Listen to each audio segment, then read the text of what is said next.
Happy birthday, happy birthday.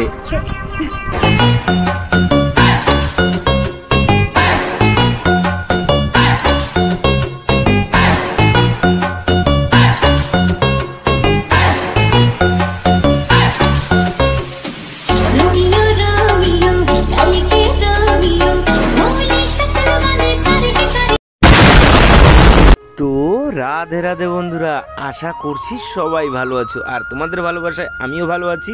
আর আমি কোথায় যাচ্ছি? যাচ্ছি আমার দিদি বাড়িতে। চলো যাওয়া যাক। হ্যাপি বার্থডে মামু, হ্যাপি বার্থডে, হ্যাপি বার্থডে। হ্যাঁ বন্ধুরা, আজ হলো আমার ভাগ্নের জন্মদিন, আর আমি সেখানেই চলে এসেছি। আর মামু আমার দাদুকে নমস্কার করার সঙ্গে সঙ্গে আমাকে একটু নমস্কার করে নিল। তো পুরো ভিডিওটার সঙ্গে থাকো, দেখতে থাকো, তার কাটা দেবদাস এনজয় করতে থাকো। তো বন্ধুরা, আজ রয়েছে অনেক কাজ আর অনেক দায়িত্ব, কারণ ভাগ্নের জন্মদিন। তাই তো চলে আসলাম বাজারে। বাজারে এসে দেখি এখানে এরা মাছ কাটতে শুরু করে দিয়েছে। তাই বাজারের সমস্ত কাজ মিটিয়ে আস্তে আস্তে আমি এখন এগোবো বাড়ির দিকে। আর বাড়ি এসে দেখি এখানে আমাদের সকালের গরম গরম খাবার হয়ে গেছে রেডি। এখানে বসে মামা খেয়ে নিচ্ছে, যে মামার ঠিক পাশে আমিও বসে পড়েছি। পুরিটা কিন্তু দারুণ ছিল, আর ডালটা তো খুবই সুন্দর ছিল। তাই আর বেশি দেরি না করে ঝটাপট খাওয়া দাওয়াটা সেরে নিলাম। আর এইখানে দেখো কতটা সুন্দর এই থালা গ্লাসগুলো, আর এগুলো করে মামুর খাবারগুলো সাজানো হবে। এই যে দেখতে পাচ্ছ, বলতে বলতে সাজানো হয়ে গেল। খাবারের প্লেটগুলো তো সব সাজানো হয়ে গেছে। এখন হলো আশীর্বাদের পালা। এই যে দিদি আর জামাইবাবু মিলে ভাগ্নে মশাইকে আশীর্বাদ করছে। তারপরেই চলে আসলো মামা আর মামি, আর এক এক করে পরিবারের সবাই আশীর্বাদ করতে শুরু করলো। তো বন্ধুরা, সবার পরিচয় তো এক এক করে দেওয়া সম্ভব না। তো ভিডিওটা দেখতে থাকো, সঙ্গে থাকো, তার কাটা দেবদাস এনজয় করতে থাকো। বলছি না ভালো লাগবে, তবে লাগতেও পারে।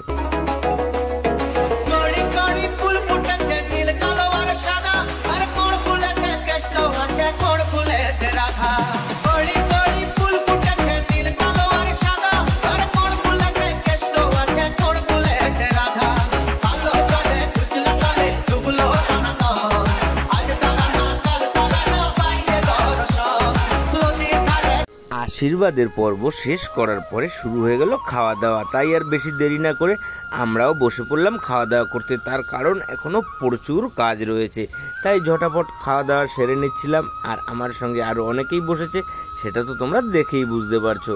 খাওয়া দাওয়া শেষ করে নিচে এসে দেখি প্রতাপ দাও চলে এসছে। তো বন্ধুরা, কাজ শেষ করতে করতে হয়ে গেল সন্ধে। তাই তো একদম রেডি হয়ে আমরা চলে আসলাম ভবনে। আর ভবনটাকে কত সুন্দর করেই না সাজানো হয়েছে, সেটা তো তোমরা দেখেই বুঝতে পারছো। আর এখানে রয়েছে আমাদের বার্থডে বয়ের বার্থডে পোস্টার।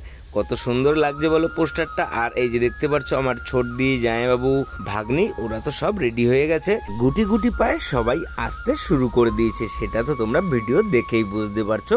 সেটা আর আলাদা করে বলার কিছু থাকে না। তো চলো বন্ধুরা, পুরো ভবনটা তোমাদের ঘুরে ঘুরে দেখাই। এখানে দেখতে পাচ্ছ এখানে রয়েছে মকটেল কাউন্টার, আর যেখানে আমার দিদা রয়েছে। এই দেখো, দেখতে পাচ্ছ দিদাকে। দিদা তো খুব সুন্দরভাবে মকটেল খাচ্ছিল। আর এই দিকে রয়েছে ফুচকার স্টল, আর তার সঙ্গে সঙ্গে রয়েছে ফিশ বল। ফিশ বলের পাশেই রয়েছে কফির ব্যবস্থা। আর এখন আমরা ঢুকবো পুরো একদম ভবনের ভিতরে।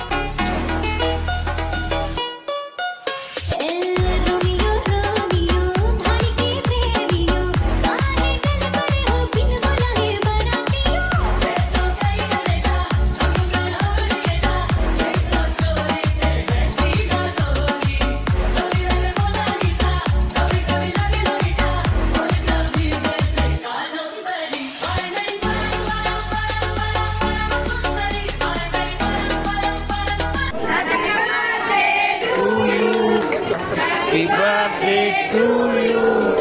Happy birthday, dear.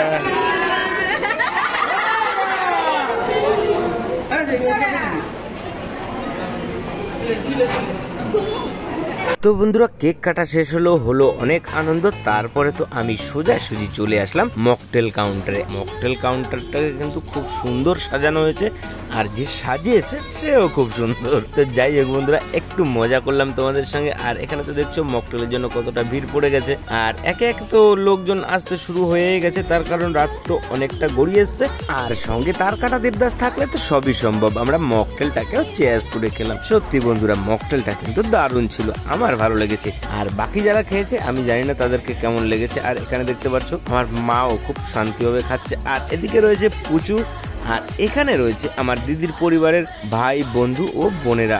সবাই তো সবার মতো আনন্দ করতে ব্যস্ত, আর আমি তো আনন্দ করার সঙ্গে সঙ্গে ভিডিওটাও করে চলেছে। দেখতেই পাচ্ছ সবাই কতটা আনন্দে মত্ত রয়েছে। তারপরে তো বন্ধুরা আমি সোজা চলে গেলাম ফুচকার কাউন্টারে, আর যেখানে গিয়ে কিনা দেখি পুচু আর বিপ্লব পাল্লা দিয়ে ফুচকা খাচ্ছে। তো আমার লোভ লাগছিল, আর এখানে দেখতেই পাচ্ছ বিপ্লব আমাকে একটা ফুচকা খাইয়ে দিল। হাতে ধরে ফুচকা খেতে আমার তো ভালোই লাগে না, কেউ খাইয়ে দিলে বেশ ভালো লাগে। উপরে এসে দেখি মা, মৌ, পুচু আর সঙ্গে একটা মাসিও খেতে বসে পড়ে গেছে।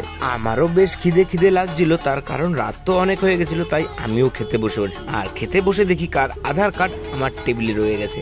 তারপরে ঘুরিয়ে ফিরিয়ে দেখলাম এটা কারোর আধার কার্ড নয়, এটা আমার মামুর বার্থডের মেনু কার্ড। তো মেনুতে কি কি ছিল সেটা তো তোমরা কার্ড দেখে পড়ে নাও। তারপরে তো বন্ধুরা আমার থালায় চলে আসলো ফিশ পাসিন্দা, আর সঙ্গে চলে আসলো চাটনি। আর আমার সঙ্গে খেতে বসেছিল দিদি আর রাজাদা, আর সঙ্গে ছিল বিপ্লব। কিন্তু ফিশ পাসিন্দাটার চাটনি দিয়ে দারুণ লাগছিল খেতে, একদম পুরো অসাম। আমি তো একটা খাওয়ার পরে আবার একটা চেয়ে নিয়েছিলাম। আর এই দেখো আমার থালায় চলে আসলো বিরিয়ানি গরম গরম।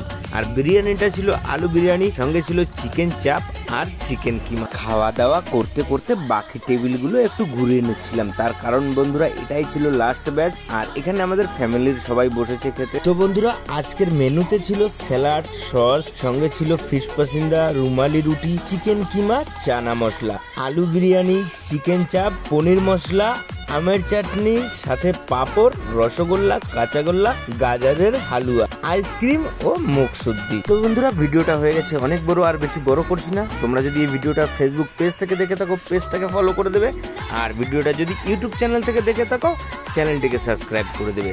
আর ভিডিওটা কেমন লাগলো সেটা তো একটা কমেন্ট করে জানাবে, তোমাদের কমেন্টের অপেক্ষায় থাকবো।